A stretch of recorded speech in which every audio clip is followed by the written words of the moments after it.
Well, hello. Welcome back to the series that nobody asked for, but yet I continue to make anyways. This is a fun little monthly series where I just tell you about the physical media I've been listening to, what I liked about it, and I just think it's a fun way to tell people who made cool stuff that you thought it was cool stuff. Um, this was a pretty big month for me in terms of like music and stuff like that. I went out to see Sam Roberts came through town, which was really cool. I've seen him before. I want to say it was like Blues Fest in like 2008, maybe 2009. Or even 2007. I have the ticket stub somewhere, but I don't remember what year it was off the top of my head because it's like 20 years on from that. So I went to see him again, and I really loved it. I've enjoyed, like, I have a lot of his physical media to begin with, and when I moved to Montreal a couple years ago, I remember listening to his latest CD at the time and really enjoying it as well. And so it was just cool to get to see him live in concert, and that was awesome. Also, what else was big about this month? I am of Basque descent partially, so it was really cool to see Spain win the World Cup. Technically, I'm of like French Basque descent, but so I'm like kind of French, and like to some extent, you could say maybe kind of Spanish, but really, I'm a secret third thing, which is Basque, and that's a lot of fun. So that was cool to see Spain win. Um, and then what else have I done this month?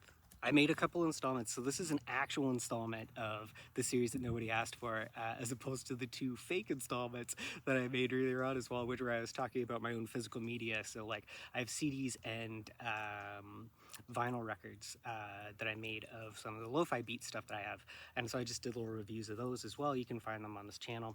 And I also made some more demo recordings that I uploaded to my SoundCloud, and you can find those at just look up Zed Billard, Zedbillard.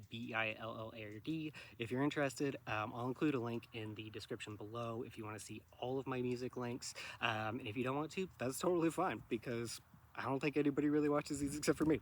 Uh, so, anyways, moving on to the stuff that I actually listened to this month and really enjoyed. This is all going to be CD media. And the reason for that is like I just didn't feel like buying any vinyl this month. Outside of my own vinyl, obviously. So this is all CDs. So first up, we're going to talk about the Alabama Shakes Boys and Girls. This was their, I want to say, first major release.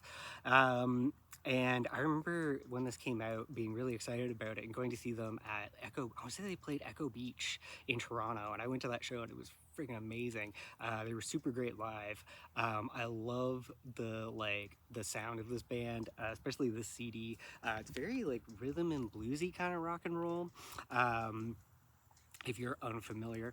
And what was hilarious about this was I remember getting this for my dad, and like, you know how dads sometimes just don't open stuff that you get them? Yeah, this has been sitting on the CD shelf perfectly wrapped up for like 20 years. So I saved it for myself essentially. It was a gift for me in the very far future. So this was a fun little thing to find again on the CD shelf. If you've never listened to the Alabama Shakes before, do yourself a favor, go check them out. Go check out Brittany Howard's solo work as well. Phenomenal singer. Love her voice. The passion that she brings to all of like her songs is amazing. What I would recommend that you check out off of this specifically, Hold On.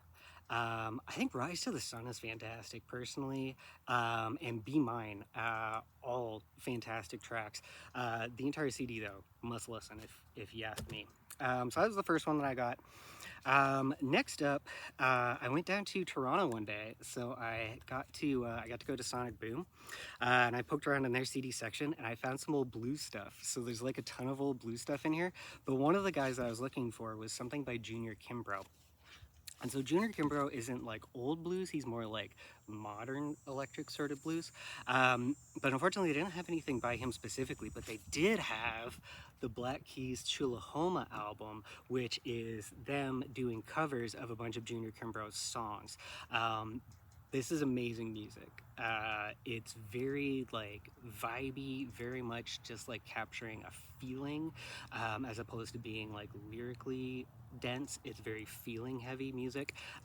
It's fantastic though. I really like it. I've been playing along to some of this stuff just to try to learn like how it might work or how you construct it, and it's been a lot of fun. So this was a really cool pickup to get. If you've never heard of Judy Kernbar before, do yourself a favor, look him up on streaming because it's really, really great music, as I said. But if you want to check out what the Black Keys did of his covers afterwards, I would definitely check out Chulahoma. What would I recommend for you off of here? I think Meet Me in the City is probably the first one you should definitely check out. I think Nobody But You, and I'm gonna say Keep Your Hands Off Her. The album opener is fantastic. So yeah, what a cool CD. It's only like 6 songs, but every single one of them is amazing, and really good stuff if you want to learn how to play like bluesy guitar. So I would check that out. Next up, who do we have? We have the one, the only, the incomparable David Byrne. I picked up Who is the Sky? Sorry, I can't remember if it's What is the Sky or Who is the Sky. Who is the Sky? This album is awesome. I saw him do some of these tracks on NPR, and it was awesome to see this like as a live show. And I was like, this is gonna sound really cool on CD, and it does. It's beautiful. It's amazing. It's very like it's just fun. It's just like fun kind of like sketches of stuff. Like My Apartment Is My Friend is amazing. Moisturizing Thing, amazing. Just as like the songwriting of them. So those are really cool and fun to check out. But yeah, definitely if I was you, I would check out Everybody Laughs. Fantastic, fantastic song. He does that on Tiny Desk. Don't Be Like That is great as well. I would also say A Door Called No is really, really fun. But yeah, this entire album was just really fun, really great. It's fun, like dancey kind of pop music. Um, just good stuff, man. Like, yeah, I don't know how David Byrne does it, but I don't know. It's fantastic. Every single one of them's great. So I was really happy with that. Next up, I've got some Ramblin' Jack Elliott with Daryl Adams. It's called Early Sessions. I think it's like an early album of his, just like early cuts of his stuff that he did after he like moved to New York City, after like rambling around with Woody Guthrie for a bit, potentially. I don't know. I'm not entirely sure the backstory of it, but that seems like that to me. If you're not familiar with Ramblin' Jack Elliott, if you've ever heard any like early Bob Dylan stuff, especially anything off of like Through the Window, that box set that I did a couple months ago, um, he is on one of the songs. He used to sing with Bob Dylan as like his backup or accompaniment on occasion, and so yeah, that's who Ramblin' Jack Elliott is. But he also had his own career, and this is very kind of interesting stuff. It's very Woody Guthrie, but it's more like country Woody Guthrie than like folky Woody Guthrie. It's hard to explain the difference between the two of those. You kind of just have to hear it to know what I'm trying to talk about. But yeah, it feels very much more like country in its construction as opposed to being like folky in its construction. But yeah, this is fantastic stuff. Really cool. More Pretty Girls Than One, really really great. I thought. Oh God, I thought Word Man Blues was pretty cool. Um, and Rollin' My Sweet Baby's Arms. These are all fantastic tracks off of here, but like other stuff I would check out if I was you is like Roll On Buddy, Salty Dog Blues, Talkin' Blues. I'm Gonna Walk the Street in Glory. The entire thing was really, really cool. So I would recommend checking that out if you're interested in anybody else who is like in the folk scene around the same time as like Bob Dylan in the West Village, or was it the West Village? Greenwich Village? Greenwich Village. And you want to get into more of that stuff, Ramblin' Jack Elliott's fantastic for that. Next up, we have a CD that I previously owned, and then I don't know what happened to it, but I've now repurchased it. This is Buddy Guy's Buddy's Blues. This is a chess collection of his essentially greatest hits for them. And if you're not familiar with Buddy Guy, he was obviously a blues guitarist in Chicago, and he still is. In fact, you can go. He owns a bar that you can go to. He still, I think, plays there like weekly. And so, if you're in Chicago, that's like well worth checking out. It's somewhere down near the. I want to say it's like south of like Midtown, maybe. I could be wrong. I remember I stayed in a hotel near it one time, but I don't remember where exactly it was in Chicago. Anyways, it's right. It's near. I want to say it's like near Grant Park. I could be wrong. I could just be saying things sometimes I do that. Anyways, so Buddy Guy, Buddy's Blues. This is fantastic. Buddy Guy is one of the influences of like a ton of blues guitarists, but most specifically Jimi Hendrix. And I want to say that at one point in time, Jimmy might have actually played as a backing band member for Buddy Guy, but I could be completely off base about that. That's just a story that's always stuck in my head about it, and I could be completely wrong. Anyways, Buddy Guy, fantastic blues guitarist. Definitely worth checking out. What I would do if I was you, if I was listening to him for the first time, I would check out Worried Mind, fantastic song. I would check out Keep It To Myself, really great. And I would check out Stone Crazy. These are like the three that I think were really cool off of here. But also like other stuff you could do is like Got to Use Your Head was great. Pretty Baby, fantastic. First Time I Met the Blues, amazing. So Buddy Guy, check him out. After that, I got another one of these like Chess 50th anniversary greatest hits sort of collections, and I got some John Lee Hooker.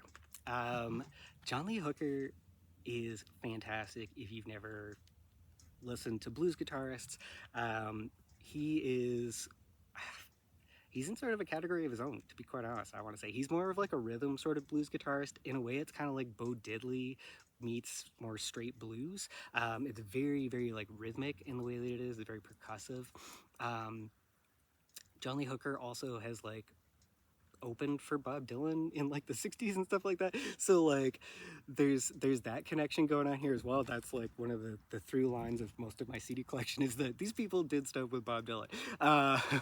And so John Lee Hooker, amazing. As I said, like very much rhythmic blues, very much like this percussive sort of repetitive sort of blues with like little licks thrown in here and there.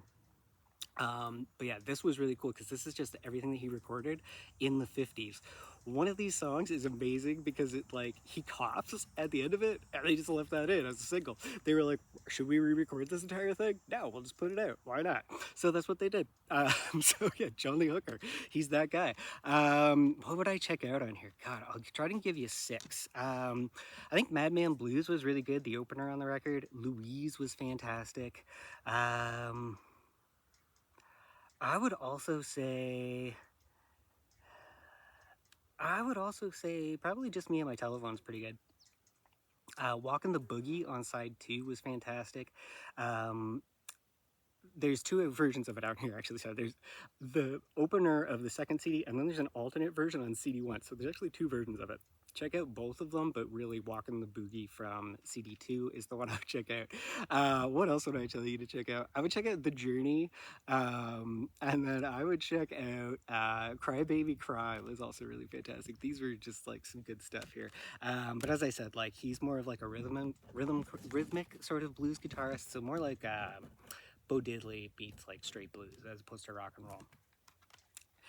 One of the other CDs that I picked up when I was down in Toronto was awesome. This was something I was looking for a while. So I have some of Son House's original 1930s recordings, and I have his 1960s revival recordings. I also have some Skip James revival recordings from the 60s, and I wanted to get a collection of his 30s work because previously I only had Hard Time Killing Floor Blues as a single on another collection. And so I was looking for something that had just him. And this was the thing that I found, and this was friggin' awesome. This is such a cool set. I didn't know that this was like a thing that somebody would have made, but this was awesome. This was such a cool idea. So he's from Bentonia. Bentonia is a little town in Mississippi. Most people who know anything about the blues, if you talk to them about Bentonia, are going to be like Skip James. There's other people from that town who made blues music. One of them is named Jack Owens. So I discovered Jack Owens through this CD, which was really cool. Originally, Skip James recorded a bunch of stuff in the 30s, became sort of the guy that everybody knew from Bentonia, and then disappeared. I think he might have become like a railway worker or something up north.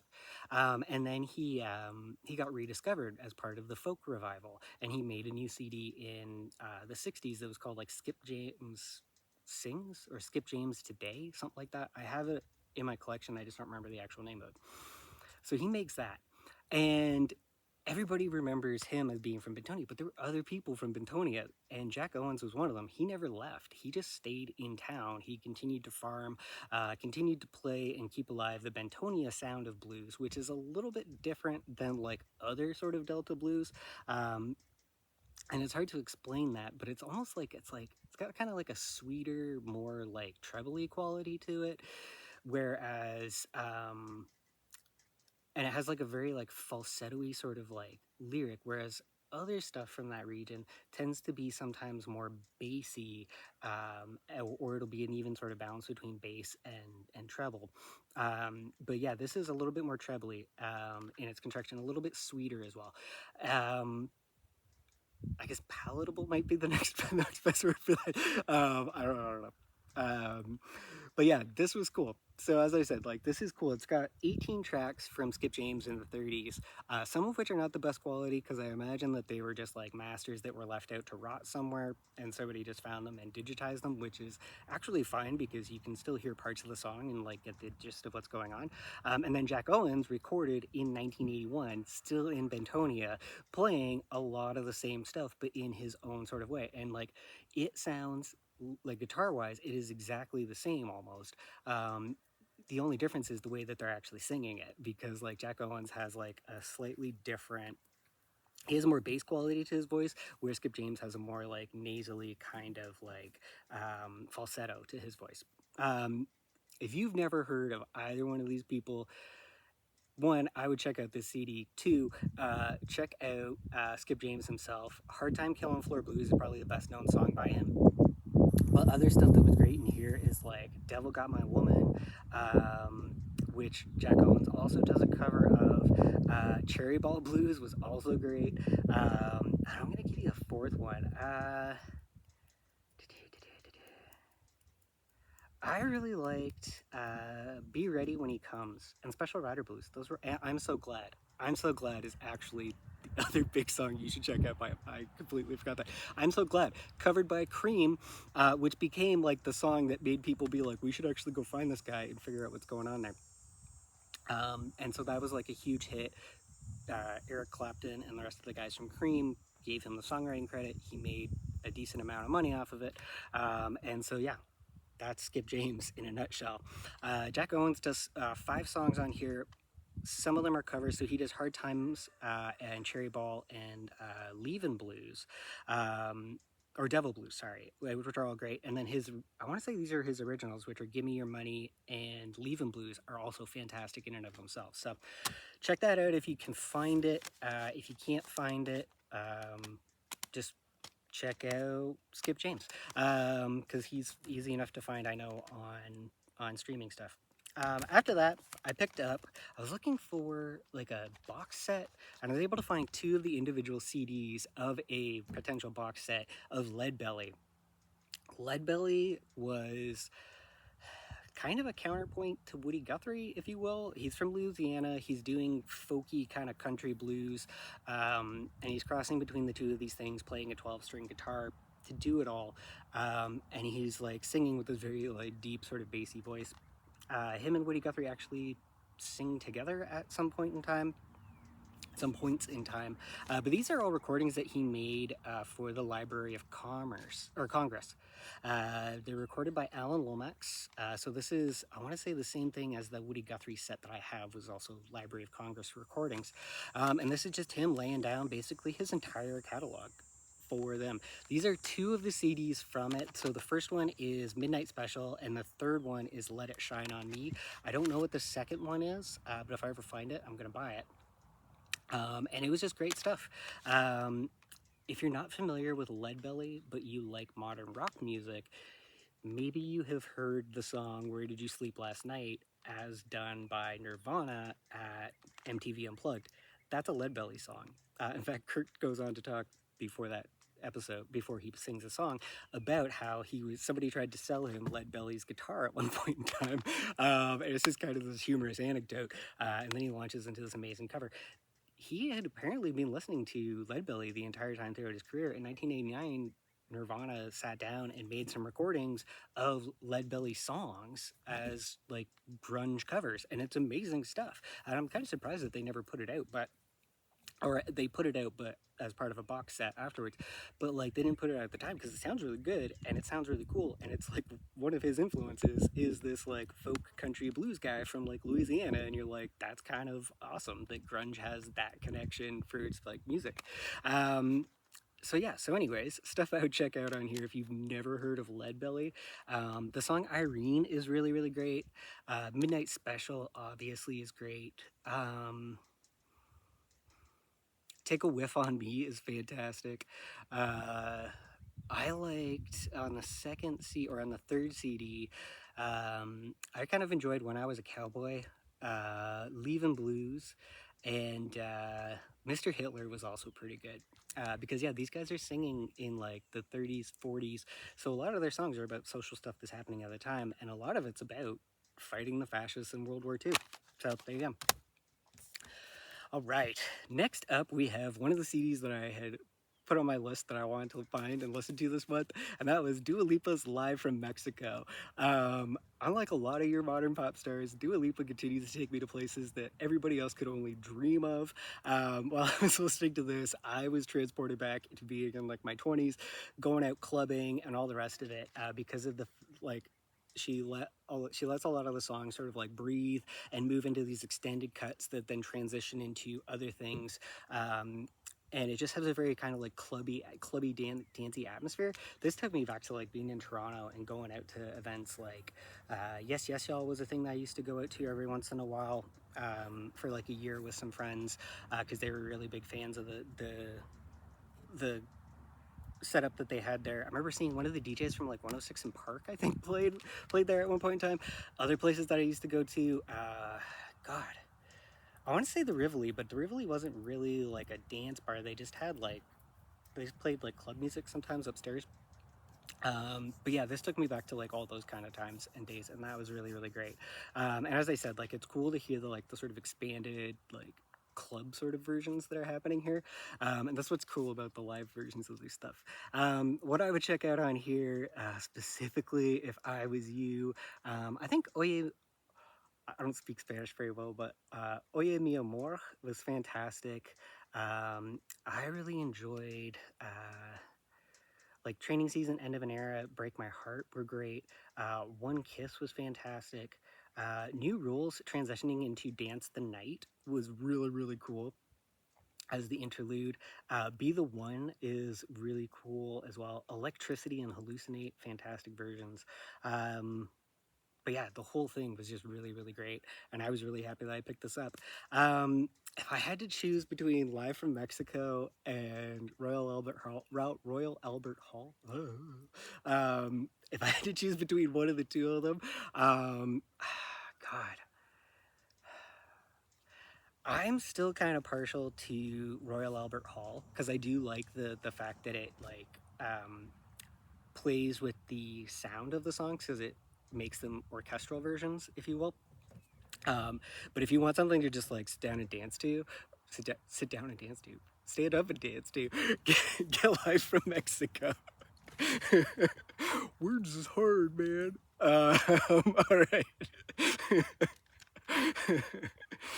Next up, we have I continued my sort of wanderings through the catalog of Jack White. I picked up Loretta Lynn's Van Leer Rose. I've been looking for this album for a really long time because I thought this was a cool idea that he made with Loretta Lynn.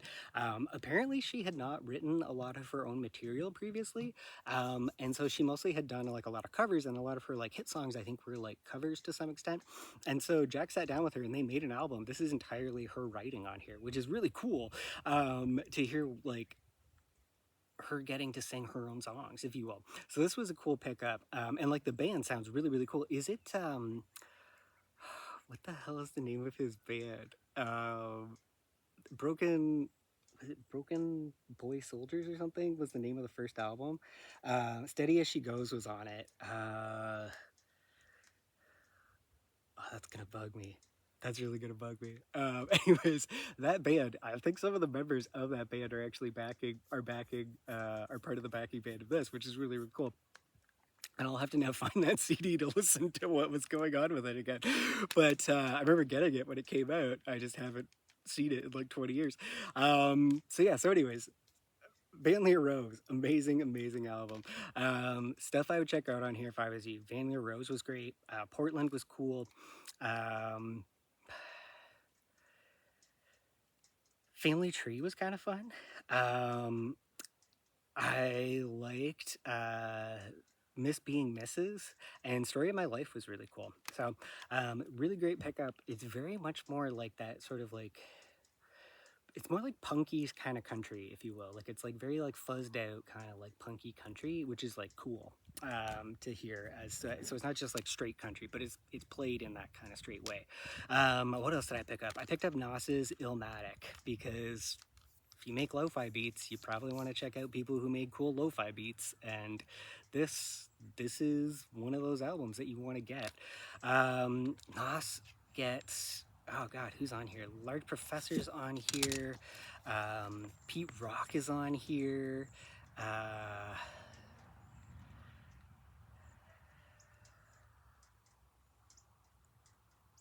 DJ Premier is on here, so it's like all the heavyweights of like early lo-fi kind of New York hip hop are on here, and like this is the album to get if you're interested in like lo-fi stuff.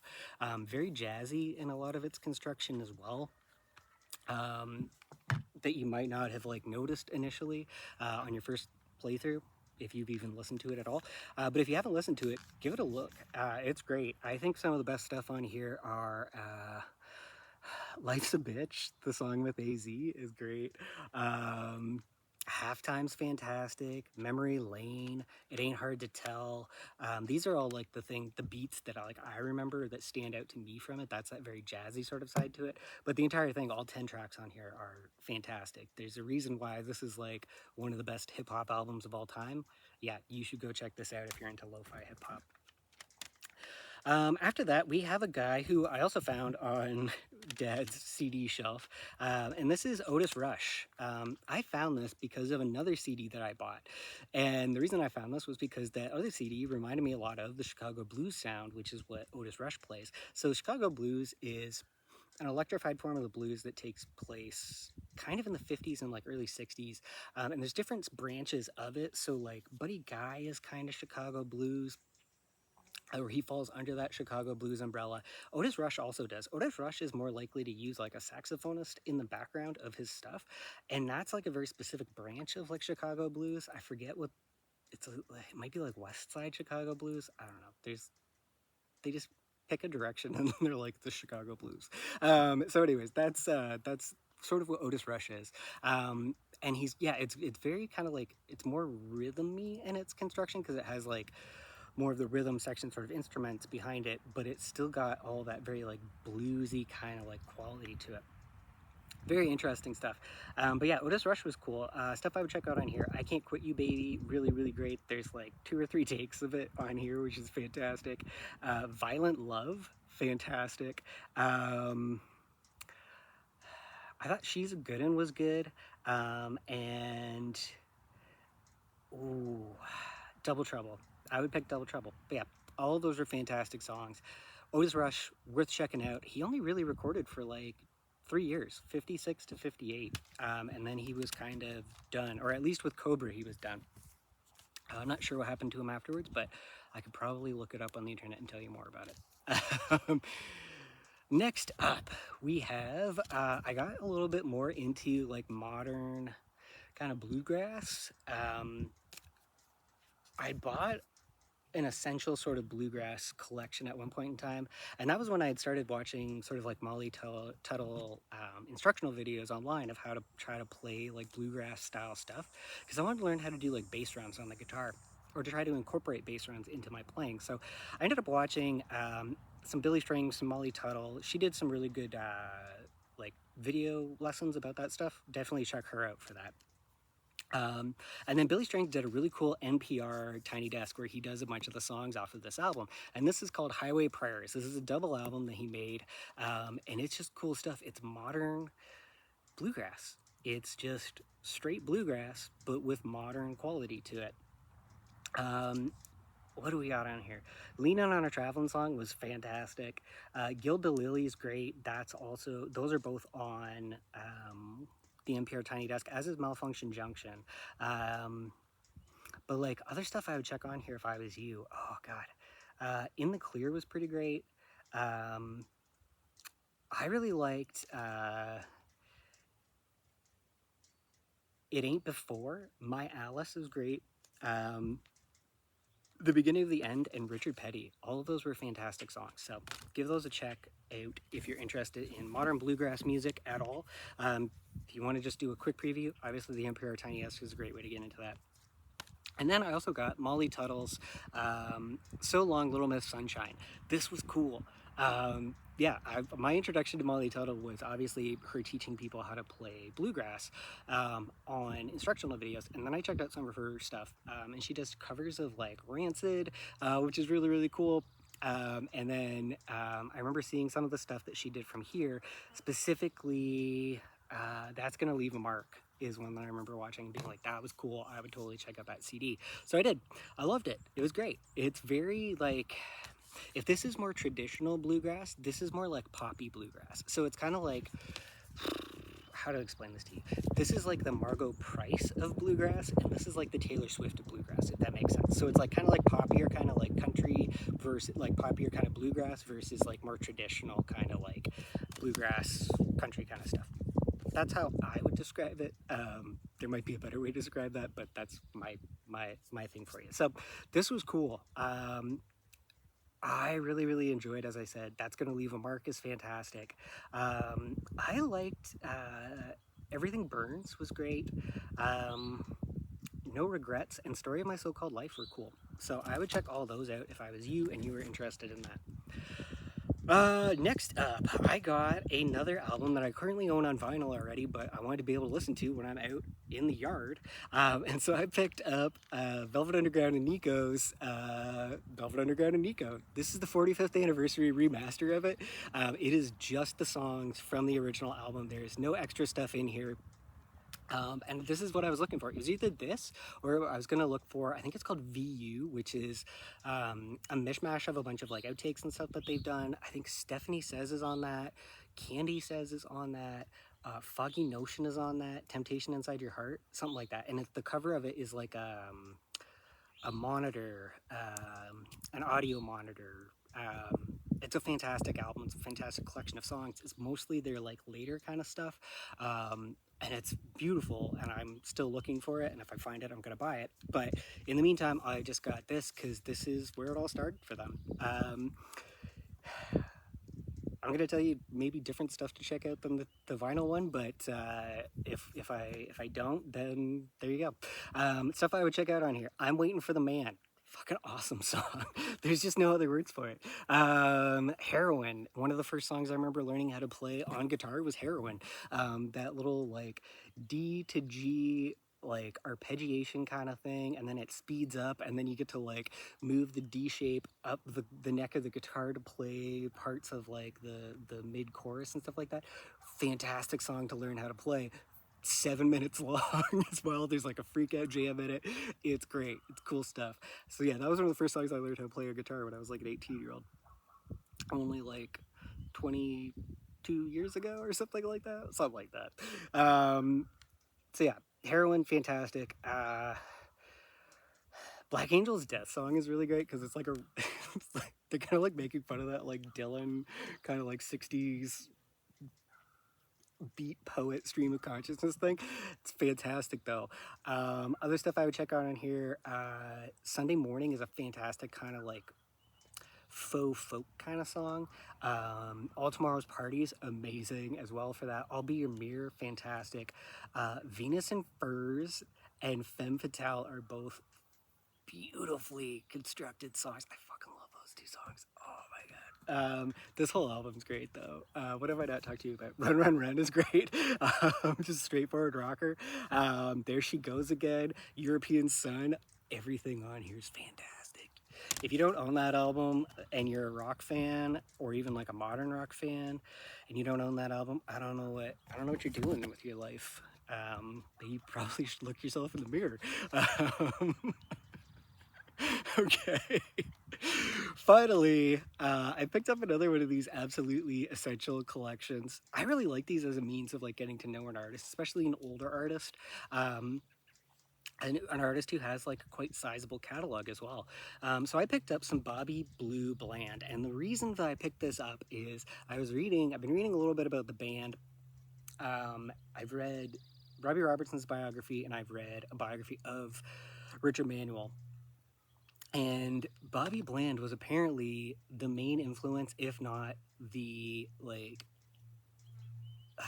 the main point of focus for Richard Manuel as a singer. And I was like, that's really cool. I wonder what this guy sounds like, knowing what Richard Manuel sounds like.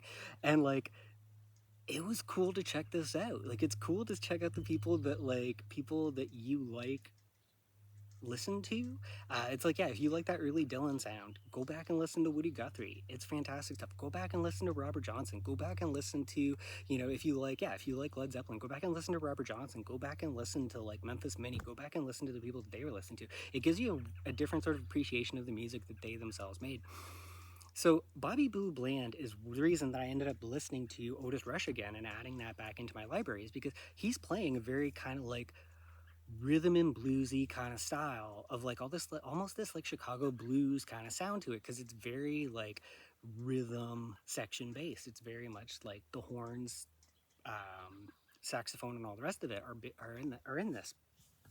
Very cool stuff to listen to, and his voice is also very expressive, and so you kind of get the sense of like, yeah, I could see where Richard Manuel was going with like all of this stuff. So this was like a really great pickup, and I think it was only like like 10, 15 bucks, something like that. Wild. So yeah, so stuff I liked on here. Oh God. Further Up the Road was really, really cool. I Pity the Fool was cool. There's so many songs in here. I liked his version of St. James Infirmary. That was kind of cool. Um, Turn on Your Love Light. I've Been Wrong for So Long. Both of those were fantastic. Um, 36, 22, 36 was also pretty great. Good Lovin' was great. Love You Till the Day I Die. Yeah, there's just so much good stuff on here. I can't even just go listen to it. That's all I have for you. But yeah, that covers everything that I listened to for the past month. Unfortunately, I was not able to find any Olivia Rodrigo in the stores. I don't know. I don't know what happened there, but I just didn't see it. But things that I think I might look forward to next month, I was listening to a little bit more Graceland, trying to figure out how to play some stuff on that. As I moved into this sort of like 50s rock and roll sound, I guess, for what I'm going for, it's kind of been fun to listen to like stuff that is in some ways 50s rock and roll. So like Graceland's been a big influence this month as well, of stuff that I already owned. I have a greatest hits collection of Paul Simon, but I think what I want to check out is actually like the full album of Rhythm of the Saints and Trailways Bus. Those would be two that are definitely on my list of stuff that I'm going to check out of his, or I'd like to check out of his. Yeah, eventually finding that Olivia Rodrigo album would be cool. I don't know, probably more Velvet Underground. I'm in that kind of a mood. Um, just that kind of like vibey rock mood. I know the Rolling Stones released a new album. I might check that out. And yeah, that's sort of what's at the top of my mind now that I've acquired a lot of this like blues stuff that I was looking for. That's kind of what's at the top of my mind, for anything else that I might listen to. I definitely have to get a new CD shelf though if I get anything more, because I currently have 3 CD shelf units that are like completely full. So yeah, so that'll be something that I'll move into. And I've been thinking about re-recording some of my like already written songs. So I have a song that I wrote when I was like, I wrote it like 20 years ago, and I've been playing around with like trying to like change the way that I've been playing it, because originally it had this much more like straight downbeat kind of like power chord vibe to it. So it's a very like punk rock kind of like Ramones, like what I thought the Velvet Underground were kind of playing style to it, and I've been trying to mix that up into more of like a Velvet Underground Vampire Weekend kind of like pitchy sound, bouncier sort of rock sound. And so like I might try re-recording that at some point in time and putting that out. And then just whatever the hell else it is that I end up writing. But yeah, that's about it. As I said, if you want to check out any of the stuff that I have made personally, you can find that by looking up Zed Billard, either on Google, on SoundCloud, or any streaming service. ZedBillard. You can also find everything that I've ever made online at zedbillard.carrd.co. So zedbillard.carrd.co. I'll leave a link for that down below, and you'll be able to find any of my streaming links through that, any of my like tracklib stuff that I've like cut up and done that I didn't get a license for is on there, and any of the um, stuff that I've actually written is on my SoundCloud that you can find through there. You can also find any of the pixel art stuff that I made, which is kind of fun as well. And yeah, that's what I got for you. All right, take care out there. See you next month.